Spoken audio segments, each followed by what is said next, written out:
Monsieur le Président, chers collègues, cette plénière est très douloureuse, vous le viviez tous, en raison de l'absence de Yohann, lequel, de manière unanime, manque à tous. Je ne vais pas m'étendre sur toutes les qualités précieuses et rares dont il était doté. Je n'en retiendrai que sa présidence de groupe. Il veillait sur notre groupe avec exigence, droiture, élégance, générosité, sans aucune concession pour les vils petits arrangements de la politique. C'est lui qui m'a guidé dans la découverte de notre Assemblée et de son fonctionnement.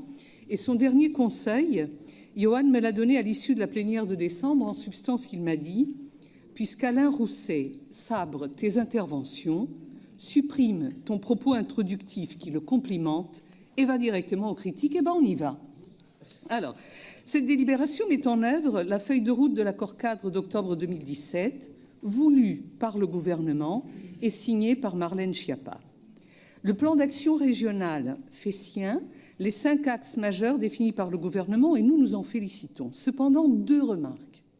Premièrement, lorsque vous posez comme objectif pour cette convention de porter, et c'est écrit tel quel dans la délibération, à terme, à 45% la part des femmes créatrices d'entreprises, nous ne sommes pas d'accord, Monsieur le Président. À terme, cette part doit être de 50% pour l'égalité. Nous acceptons 45% au terme de ce plan régional, c'est-à-dire fin 2020. La fiche action numéro 8 soulève aussi des inquiétudes.